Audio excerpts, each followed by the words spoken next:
আসসালামু আলাইকুম রহমতুল্লাহ।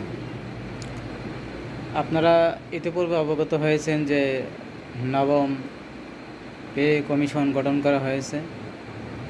আমি সে বিষয়ে আসলে কিছু কথা বলতে চাই।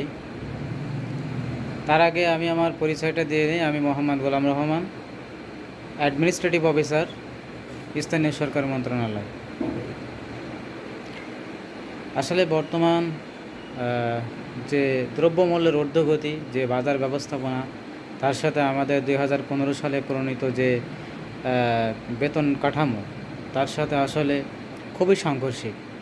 যেমন একজন 20তম গ্রেডের কর্মচারী, সে সর্বসাকল্যে 2023 সালে দেয়া বিশেষ প্রণোদনা সহ 15,000 টাকার মতো পায়।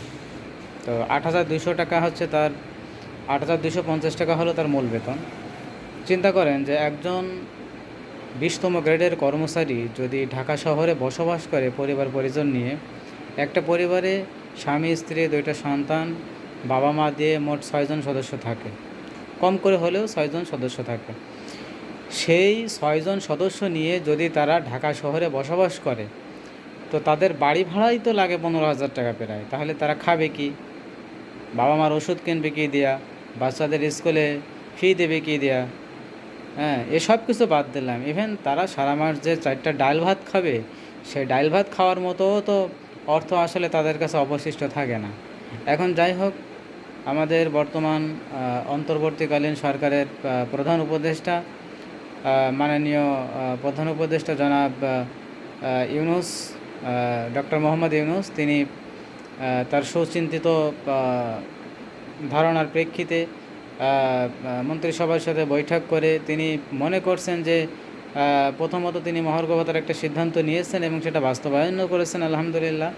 এবং সেটার খুব অল্প সময়ের ভিতরেই তিনি নবম পে কমিশন গঠন করেছেন এবং বলছেন যে আগামী 6 মাসের ভিতরে চূড়ান্ত রিপোর্ট দাখিল করতে। হয়তো চূড়ান্ত রিপোর্টটা দাখিল করার পরে হয়তো নবম পে স্কেল খুব অল্প সময়ের ভিতরে বাস্তবায়ন করবে বলে আশা করা যাচ্ছে।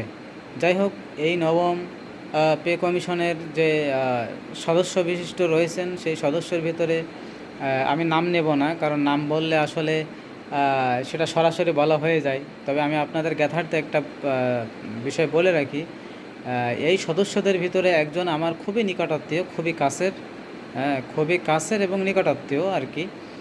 তার কাছ থেকে প্রাপ্ত সংবাদ অনুযায়ী আমরা, মানে আমি যতটুকু জানতে পেরেছি, সেই বিষয়ে কিছুটা সকলের আসলে একটা মানসিক প্রশান্তির জন্য আমার শেয়ার করা দরকার বলে আমি মনে করছিলাম। তো যাই হোক, আমার কাছে যে তথ্যটা আছে সেটা হলো যে যদিও উপদেষ্টা পরিষদ সিদ্ধান্ত নিয়েছেন যে 6 মাসের ভিতরে তাদের কাছে এই মানে যে তদন্ত, মানে যে সুপারিশমালা আর কি, একটা খসড়া, একটা প্রতিবেদন দাখিল করার কথা বলা হয়েছে, তবুও 6 মাস সময় হয়তো লাগবে না। এবং এটা খুবই অল্প সময়ের ভিতরে, 2-3 মাসের ভিতরে হয়তো এই রিপোর্টটা দপ্তরে পৌঁছে যাবে, প্রধান উপদেষ্টার কার্যালয়ে পৌঁছে যাবে।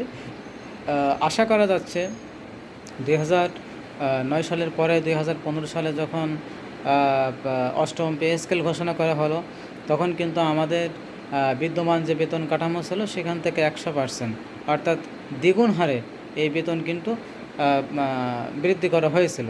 তো এবার নবম পে কমিশন এখনও পর্যন্ত তারা সেভাবে মানে কার্যক্রম শুরু করে নাই। তবে তাদের আসলে আপনারা জানেন যে নকশা বা পূর্ব পরিকল্পনা যাই বলেন, অবকাঠামো উন্নয়নের কাজে হচ্ছে নকশা এবং অন্যান্য কাজ শুরু করার ব্যাপারে পূর্ব যে পরিকল্পনা, আসলে এই পরিকল্পনাটাই হচ্ছে মূল কাজের 50% বলে মনে করা হয়। তো পে কমিশন অলরেডি তাদের কাজ শুরু করেছে মিটিংয়ের মাধ্যমে। সেখানে প্রাথমিকভাবে বিশেষ করে বাজার মনিটরিং ব্যবস্থাটা খুবই গুরুত্ব পাচ্ছে। আর মানে যে দৈনিক যে ভাতা, আপনারা জানেন কিন্তু ব্যাংকাররা অলরেডি তারা ভাতা পাচ্ছে। তারা কিন্তু লাঞ্চ ভাতা পায়, আমাদের টিফিন ভাতা দেওয়া হয়। তো আমাদের টিফিন ভাতার পরিবর্তে ব্যাংকারদের মতো হয়তো একটা লাঞ্চ ভাতার ব্যবস্থা হতে যাচ্ছে। এরপরে আসেন মেডিকেল অ্যালাউন্স। মেডিকেল অ্যালাউন্স আমাদেরকে দেওয়া হয় 1500 টাকা।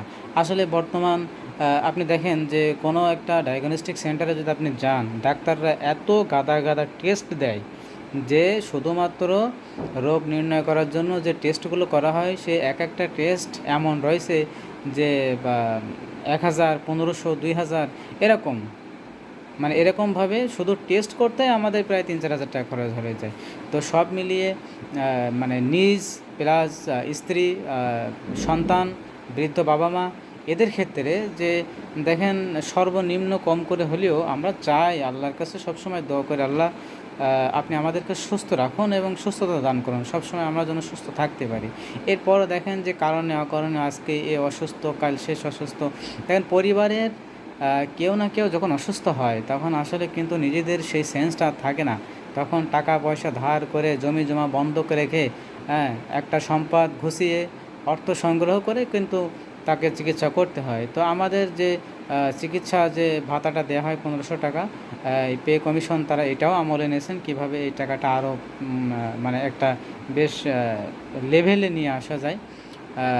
এরপরে আমাদের আরও যে সমস্ত ভাতাগুলো রয়েছে আর কি, মোটামুটি সব মিলিয়ে আমরা খুব সুন্দর একটা মানে বৈষম্য মুক্ত আর কি বলা যায়, বৈষম্য মুক্ত একটা পে স্কেল আমরা হয়তো পেতে যাচ্ছি। এবং সেই সম্ভাবনা যে সময়টা, সেটা আমি আজকে বলবো না, আমি আরেকটু কথা বলবো ওনার সাথে, বলে আমি পরবর্তী ভিডিওতে আপনাদেরকে জানানোর চেষ্টা করব যে আমাদের আসলে পে স্কেলটা কবে নাগাদ বাস্তবায়ন হতে পারে। তবে আমি শুধু সর্বোপরি আপনাদের একটা কথা বলে রাখব যে পে কমিশনের ভিতরে খুব খুব মানে একেবারেই কাছের একজন মানুষ যেহেতু আমার আছে, আমি এর ভিতরের যে মোটামুটি সংবাদ আমি চেষ্টা করব, আমি যদি একটা মেসেজ পাই আমি সেখান থেকে সেই মেসেজটা সরাসরি আপনাদেরকে কিভাবে ডেলিভারি দেওয়া যায়, আপনাদের কাছে পৌঁছানো যায়, সে চেষ্টা করবো ইনশাআল্লাহ। আমি আপনাদের কথা দিলাম, যদি আমি